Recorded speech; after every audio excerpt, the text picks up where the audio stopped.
What's up, everybody? Welcome back. Today we're going to be talking about snow mold prevention. This is not something that I see a whole lot of content on, and maybe there should be. So we're going to jump right in, talk about a few facts and figures, talk about timing, and let's go learn something together, shall we? So the first thing I'm going to have to do is actually blow all the leaves off of this thing. They're kind of scattered around. We're still losing them. Great, no big deal. I want to make sure this is clean before I spray anything out here. I'm going to be applying propiconazole today, and the reason for that is I've been doing a lot of reading on some of the studies that were done regarding snow mold and possible prevention. 100%? Likely not. Now, I think I just want to touch on this for just a second.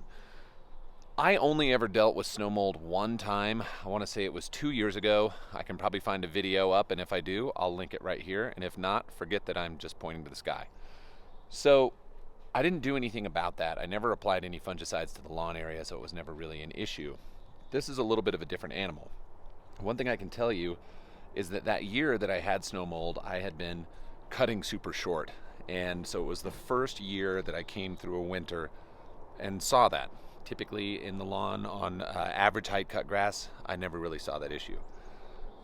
I believe it will be an issue here on the green.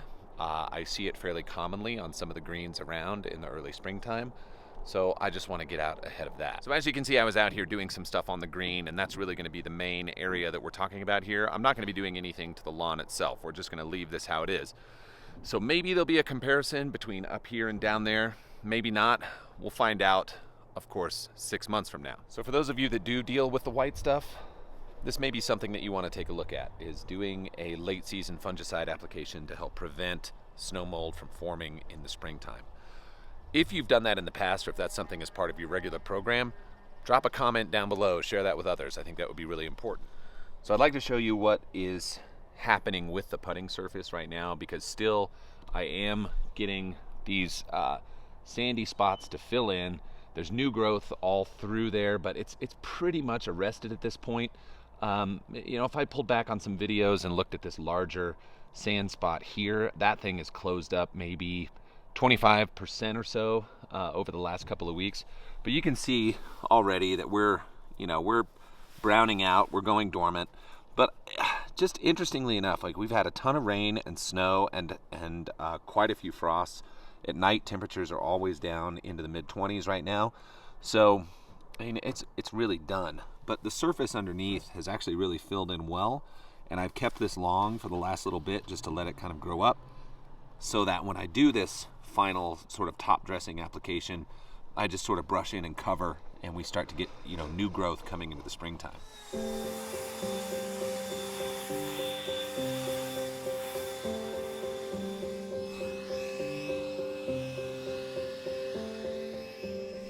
I think before I do this top dressing and this fungicide app, why don't we go ahead and take a look and see what was accomplished as far as the rooting and the establishment. Again, this thing has a long way to go. I feel like I started about 2 weeks late, and that's okay. I was at least able to get some good use out of it. But let's just take a look under here and see what our roots are doing, huh?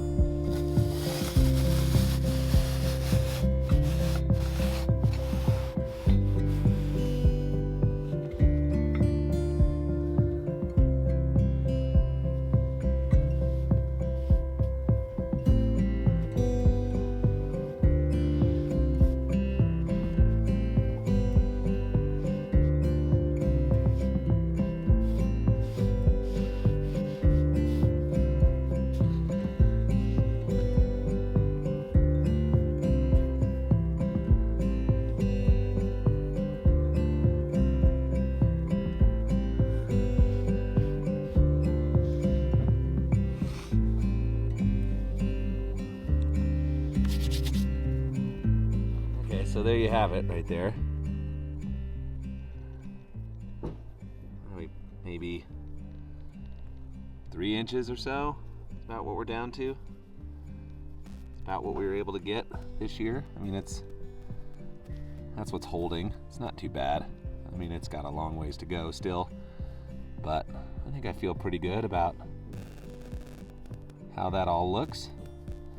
It'll be fun to break this thing down as we start to layer it throughout the next couple of seasons and see the different profiles here with the peat and sand and the buildup and the breakdown of the roots and kind of how it all starts to change. But, you know, this is our, let's call it, I guess we're almost 10 weeks, 9 weeks since seeding.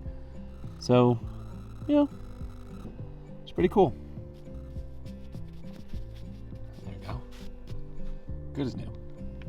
Okay, so I got my Ryobi backpack right here. It's filled up to 2 gallons. I'm gonna use that 2 gallons across this 1,000 square feet.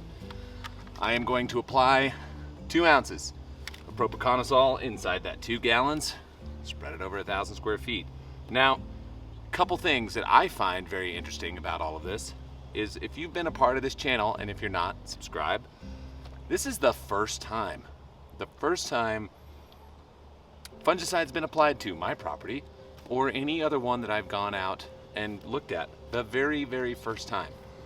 Now, there's 2 things about that. One, my environment really isn't that conducive for a lot of fungal activity up here. Dry mountain air, not a lot of moisture, you know, doing a good management practice on the turf itself, so I don't really see it. I had snow mold one season. That was the first time. Didn't do anything to prevent it. I have no history that there's going to be, or a reason to believe that there would be snow mold this year. I don't have any history because this is brand new. So I'm doing something and I'm gonna put it out, and we're gonna see at the beginning of next year if I have snow mold or if I don't. And if I do have it, then this didn't work. But, or maybe it didn't work as well. If I don't have it, I don't have a history to say that I ever had it before, so I can't say that it does work. It's a little bit of a challenge, but we're gonna do it anyway because, you know, that seems like the prudent thing to do on a new bent grass green without the history, because I don't really want to deal with it. So let's just do that. So again, first time ever on this channel, any fungicide has gone out on any lawn that you've seen me on. That's important. 2 ounces.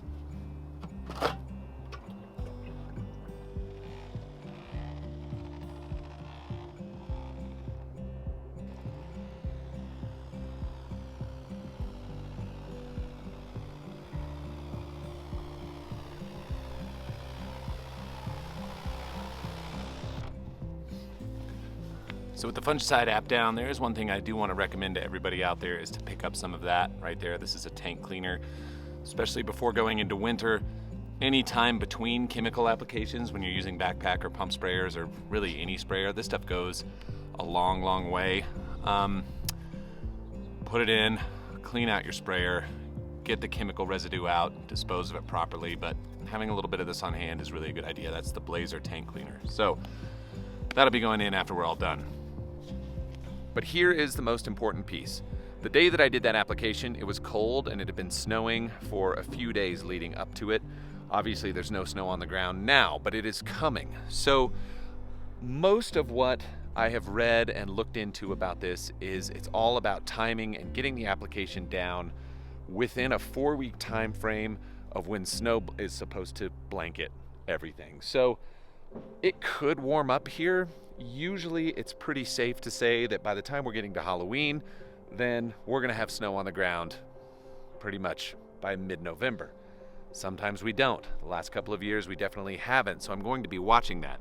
It's entirely possible that I'm going to do a second application and get a total of 4 ounces of material out, but I don't know yet. Take a look at the links down below. There's a lot of information on there, and everything that I'm doing this off of comes from some golf course management guides. Not so much home related or home lawn related, but it will apply to your turf as well. So what I'm really trying to go for here is an ounce of prevention, right? I don't really know if I'm going to have a problem, but it is possible. There are plenty of reasons to do this, but again, there's no history, so I don't know that it's something that I would have dealt with anyway. I guess the big takeaway here is we're going to have to wait and see. And for some things and some applications that we do, it's a matter of time and timing before we see the greatest result and the greatest benefit. It doesn't all happen day one. So, if you are in an area that deals with snow mold, if it's something that's been persistent, even though it's more of like a nuisance thing, perhaps this is something you want to take a look at. Do an application before you know you're going to get real snow cover for the season, and let's all just see if we can make an impact going into the next year. Might help your grass green up faster, and you won't have those unsightly measles all over the place. That's it. I'll talk to you guys soon. See ya.